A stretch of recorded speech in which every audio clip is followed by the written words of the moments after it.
So, good afternoon, sir. Good afternoon, classmates. Today, I'm going to present about Chapter 16 in Belgian Brussels, 1890. So, the content for my report are first, I'm going to discuss about Rizal's life in Brussels, followed by his new orthography of Tagalog language. Next is Rizal criticizes Madrid Filipinos for gambling, bad news from home, presentiment of death, results preparation to go home, followed by decision to go home, to my muse, and lastly, romance with Petit Jacobi. So, results life in Brussels. On January 28, 1890, Rizal left Paris for Brussels, capital of Belgium. There are two reasons impelled Rizal to leave Paris. Namely, number one, the cost of living in Paris was very high because of an existing universal exposition. So, what is universal exposition? Universal exposition was one of the world's fair that held in Paris, France, from May 5 to October 31, 1889. So it attracted thousands of tourists, so all hotel accommodations were taken, and it was difficult to find living quarters in Paris. So Rizal was very disgusted back then because the French landlords take advantage of raising the rents of the rooms and also the prices of food, drinks, tickets, etc. were high for Rizal's slender purse, so he commented that Paris is the costliest capital in Europe. And for the second reason is the gay social life of the city hampered his literary work, especially the writing of his second novel, which is the El Filibusterismo. Rizal's life in Brussels he was accompanied by Jose Albert when he moved to Brussels, and they lived in a boarding house on 38th Row, Philippe Champagne, which was run by two Giuseppe sisters named Suzanne and Marie. And later on, Albert left the city and was replaced by Jose Alejandro. He was an engineering student, and all Rizal did in Brussels was he was busy writing his second novel, which was No Le Metangere, and writing articles for La Solidaridad. Next is the articles published in La Solidaridad. During his sojourn in Brussels, Rizal wrote these articles in defense of his oppressed people and to point out the evils of Spanish rule in the Philippines. So among these articles, which appeared in the patriotic periodical, were number one, A la Defensa, or it translated as To la Defensa, on April 30, 1889. So this was a reply to an anti-Filipino writing of a Spanish author, Patricio de la Escosora, which was published by La Defensa on March 30, 1889. Next is La Verdad para Todos, or The Truth for All, on May 31, 1889. So this article was about Rizal's defense against the Spanish charges that the native local officials were ignorant and depraved. Next is Vicente Barrientos, Teatro Tagalog, on June 15, 1889. In this article, Rizal exposes Barrientos' ignorance on the Tagalog theatrical art. So on number 4, Una Profanacion, or A Profanation, on July 31, 1889. So this was about a bitter attack against the friars for denying Christian burial to Mariano Herbosa in Calamba because he was brother-in-law of Rizal. So Herbosa, the husband of Lucia, died of cholera on May 23, 1889. Next is Verdades Nuevas, or the New Truths, on July 31, 1889.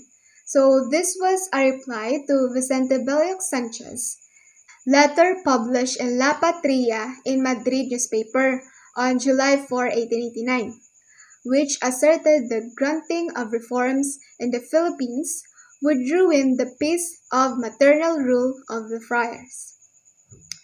Next is number 6, crueldad or cruelty, on August 15, 1889. This was a brilliant defense of Blumentritt from the scurrilous attacks of his enemies. For number 7 is Deferencias, which is differences, on September 15, 1889. So this article was a reply to a biased article entitled Old Truths, published in La Patria on August 14, 1889, which ridiculed those Filipinos who asked for reforms. Next is on number 8, inconsequences or inconsequences, on November 30, 1889.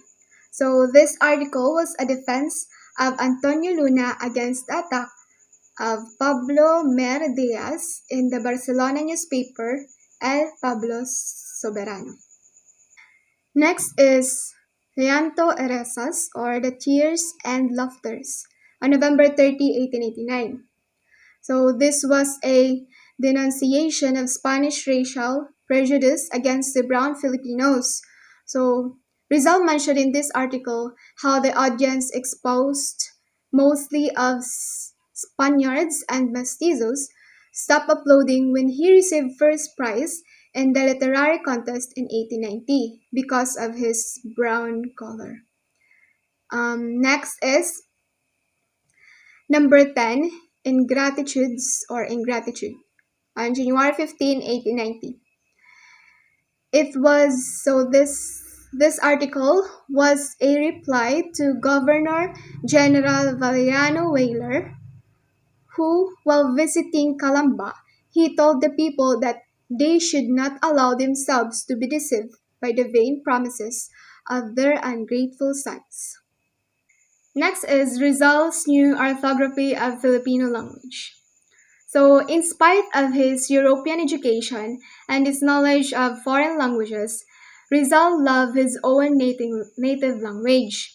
He was one of the first to advocate the Filipinization of its orthography. So, the Tagalog letters K and W should be used instead of the Spanish C and O. For example, the word salakot, which is the letter C, changes to K. And the word araw, the letter O changes to W. Rizal adopted the Filipinized Tagalog orthography in his Tagalog translation of Schiller's Wilhelm Tell and Andersen's Fairy Tales, and again he used it in his first novel Noli Me Tangere. While he was sojourning in Brussels, his article entitled The New Orthography of the Tagalog Language was published in La Solidaridad on April 15, 1890. So in this article, he laid down the rules of the Tagalog orthography, and with modesty and sincerity, he gave the credit for the adoption of this new orthography to Dr. Trinidad H. Pardo de Tavera. So the author of the celebrated work El Sanscrito en la Lengua Tagala, or Sanskrit in the Tagalog language, which was published in Paris 1884. Next is Rizal criticizes Madrid Filipino for gambling. So what happened here is that in Brussels, Rizal received news from Juan Luna and Valentin Ventura that the Filipinos in Spain were destroying the good name of their nation by gambling too much. So these two compatriots, Juan Luna and Valentin Ventura, urged Rizal to do something about it. So Rizal wrote to Del Pilar on May 28, 1890, to remind the Filipinos in Madrid that they did not come to Europe to gamble, but to work for their fatherland's freedom. So after that, the gambling Filipinos in Madrid were angry when they learned of Rizal's moralizing, and that they derisively called him Papa or Pope instead of Pepe. So next is bad news from home. The bad news is that the Calamba agrarian trouble was getting worse, and that the management of the Dominican hacienda continually raised the land rents until such time that Rizal's father refused to pay his rent. So the Dominican order filed a suit in court to dispossess the Rizal family of their lands in Calamba, and that the tenants were persecuted, including the Rizal family, were Pasiano and the brothers-in-law, Antonio Lopez, husband of Narcisa, and Silvestre Oblado, husband of Olympia, were deported to Mindoro, and another brother-in-law, Manuel T. Hidalgo, husband of Saturnina, was banished for a second time to Bohol. So, and Rizal wrote a letter to his sister Soledad on June 6, 1890. Next is the presentiment of death. So, in his moment of despair, Rizal had bad dreams during the nights in Brussels when he was restless because he was always thinking of his unhappy family in Calamba. He feared that he would not live long. So Rizal was not afraid to die. He wanted to finish his second novel before he went to his grave. Um, this morbid presentiment of early death was divulged by him to Amish del Pilar in a letter from Brussels dated June 11, 1890. So the main content of Rizal's letter to del Pilar are that Rizal's childhood had a strange belief that he would not reach 30 years of age, and he is preparing himself for death and for any eventuality. He also mentioned laong laan or ever ready. In Tagalog is laging handa um, in his true name. So, laong laan is the pen name of Rizal. Laong is a Tagalog word meaning a long time, while laan means reserved for reserved for a purpose. So laong laan, those means keep in reserve for a purpose for a long time. Next is Rizal's preparation to go home. So in the face of the suffering which afflicted his family, Rizal planned to go home. He could not stay in Brussels writing a book while his parents, relatives, and friends in the distant Philippines were persecuted.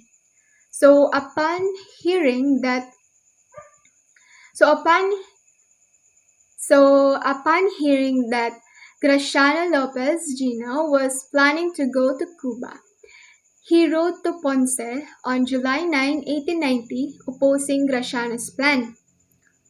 So, in other letter to Ponce dated July 18, 1890, he expressed his determination to go home, but all Rizal's friends were horrified by his plan to return to the Philippines. So they warned him of the danger that awaited him at home. So next is Rizal's decision to go to Madrid. So Rizal ignored the dire warning of his friends to return to the Philippines. No threat of danger could change his plan. But something, however, happened that suddenly made him change his plan in mind. It was a letter from Posiano which related that they lost the case against the Dominicans in Manila. But They appealed it to the Supreme Court in Spain, so hence a lawyer was needed to handle it in Madrid. So Rizal wrote to Del Pilar on June 20, 1890, retaining the latter's services as a lawyer. And he informed Del Pilar that he was going to Madrid in order to supervise the handling of the case. So the next is To My Muse.